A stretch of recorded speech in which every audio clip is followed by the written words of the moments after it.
여러분, 미국 증시가 또 연저점이라.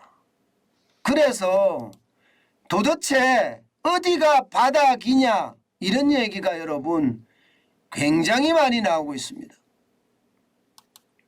야, 이것을 보면 여러분 지금 시장의 불안감이 얼마나 큰지 단적으로 보여주는 것 같습니다. 여러분 이거 한번 보세요. 미국의 S&P 500 지수입니다. 오늘도 1.51%가 빠졌습니다. 그래서 54.85가 날아가 버렸고요. 당연히 3,600원 깨졌죠. 3,585.62를 기록하고 있습니다. 연저점입니다. 와우, 심각하죠? 진짜 심각하다는 말이 그냥 나옵니다. 이게 9월 마지막 날까지 그야말로 인플레이션에 대한 공포, 금리 인상에 대한 공포, 경기 침체에 대한 공포까지 한꺼번에 맞물리면서 말입니다. 뉴욕 증시가 최악을 맞았다 이렇게까지 이야기할 정도입니다. 최악을 맞았다.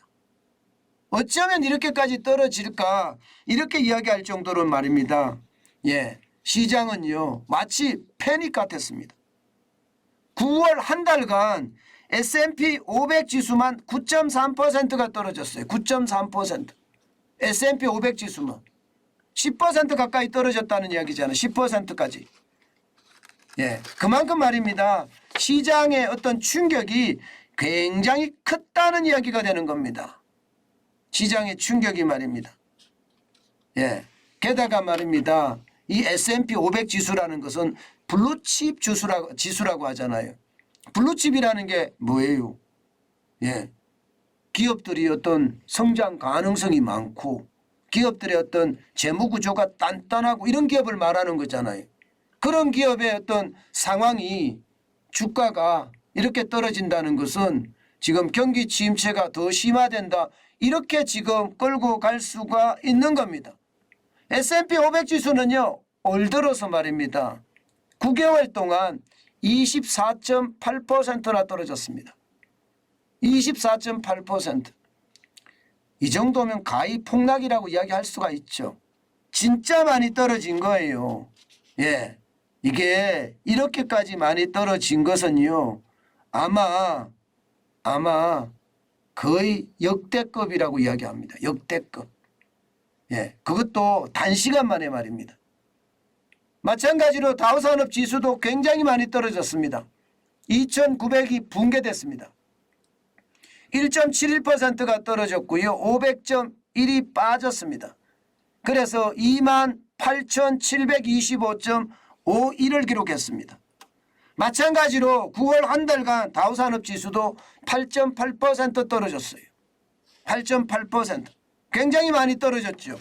게다가 지금 9개월 동안 1월에서 9월까지 9개월 동안을 보면 말입니다.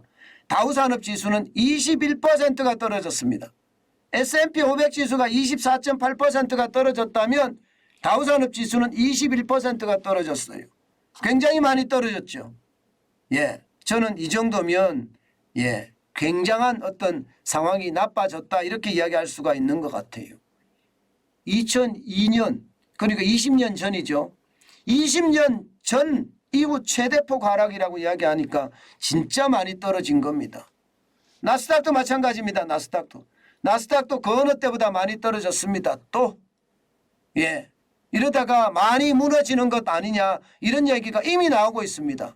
1.51%가 빠져서 161.89가 떨어졌습니다. 1575.62로 마감했습니다.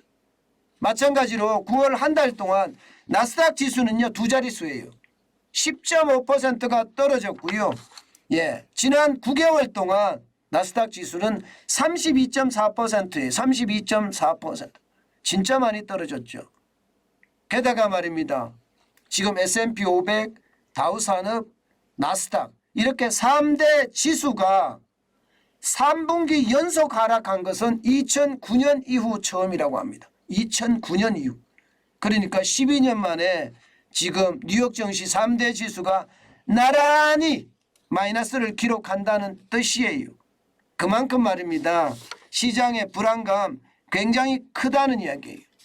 오죽했으면 시장에서 말입니다. 여러분 추풍낙엽이라는 단어가 나왔습니다. 그야말로 가을날에 낙엽 떨어지듯이 S&P 500, 다우산업, 나스닥까지 지금 떨어진다는 이야기예요. 그만큼 말입니다. 지금 미국 시장에는요. 스태그플레이션에 대한 위험성이 굉장히 크다는 이야기예요. 스태그플레이션에 대한 위험성. 스태그플레이션이라는 게 저성장 고물가잖아요. 사실 여러분 오늘 발표된 이게 개인 소비 지출 물가 지수 말입니다. PCE 물가 지수 이거 올라갔습니다. 8월에 PCE 물가 지수가 말입니다. 일반적으로 물가 지수가 떨어질 거라 예상을 했습니다만은 떨어지지 않고 오히려 근원 PCE 물가 지수는 4.9로 올라갔어요. 4.9. 시장에서는 떨어지기를 희망했거든요. 안 떨어졌어요. 오히려 올라가 버렸습니다. 4.9라는 것은 전문가 예상이 4.7%였는데 이거보다 높고요. 7월이 4.7%인데 이거보다 높습니다. 그러니까 근원이라는 게 이겁니다. 이게 계절적인 요소가 있는 거 농산물 이런 거 다 빼고요. 일시적인 요소가 있는 거 유가도 뺍니다. 그야말로 어뜸이 되는 그런 물가만 조사를 했는데 이게 전월 대비해서도 올라갔고요. 전년 대비해서도 올라갔다는 거예요. 결국은 지금 스태그플레이션이라는 겁니다. 스태그플레이션. 금리를 엄청나게 올려대는데도 물가는 안 잡힌다 이렇게 이야기하잖아요. 이게 PC 물가 지수가 근원이 4.9%지만 실제는요 6.4%까지 지금 올라갔습니다. 6.4%. 와우. 이게 뭐 시장에서 예상한 것은 지금 6% 수준이었거든요. 그런데 굉장히 많이 올라가요. 굉장히 많이 올라가요. 지난 8월에는 6.2%였고요. 7월에는 6.4%였거든요. 0.2%포인트가 좀 떨어진 수치긴 하지만 이게 근원 소비자 물가 지수가 올라갔다는 것 이것은 충격입니다. 지난번 소비자 물가 지수를 발표할 때도 그랬죠. 그죠? 그때도 소비자 물가 지수가 8.3으로 떨어졌어요. 8.5에서 0.2%포인트가 떨어졌습니다. 그런데 근원 소비자 물가는 5.9%에서 6.3%로 오히려 올라갔잖아요. 그죠? 그거와 지금 마찬가지가 되는 겁니다. 결국 말입니다. 금리를 올렸는데 물가는 안 떨어지고 있다. 그렇게 되면 11월 2일 날 금리를 올릴 때 어떻게 올릴 것인가. 자이언트 스텝이 나올 수밖에 없다. 이런 생각이 들 수밖에 없죠. 그러면 시장에서는 또 자이언트 스텝이 나와 3연속 했는데 4연속 한단 말이야. 이렇게 되면서 사람들이 다 뺀 거예요. 그래서 지금 그만큼 많이 떨어졌다. 이렇게 이야기할 수가 있습니다. 여러분 미국 시장이 떨어지면요. 우리도 같이 떨어집니다. 동조화 현상이 굉장히 강하거든요. 커플링이라고 하죠. 그렇기 때문에 우리 시장도 아마 앞으로 이게 정점을 향해서 간다. 이거보다는요. 앞으로도 계속 바닥이 어딘지 바닥을 계속 찾을 것 같아요. 우리 시장도. 그럼 바닥을 언제 찾느냐가 중요하잖아요. 아마 미국의 금리가 어떻게 되는지 미국의 물가가 어떻게 될 것인지 여기를 아주 주목을 해야 된다고 생각을 합니다. 그리고 굉장히 우리가 미시적으로도 생각을 해야 돼요. 금리가 떨어질 것, 물가가 떨어질 것 이런 게 예상이 되면 그때가 바닥입니다. 그때가.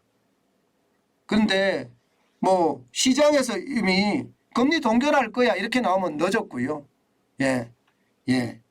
금리를 동결하는 것을 우리가 먼저 다른 징후로 다른 지표로 먼저 알아내는 것 이건 굉장히 중요하다고 저는 생각을 합니다. 앞으로도 저는 여러분에게 가장 중요한 지금 물가가 언제쯤 떨어질 거야?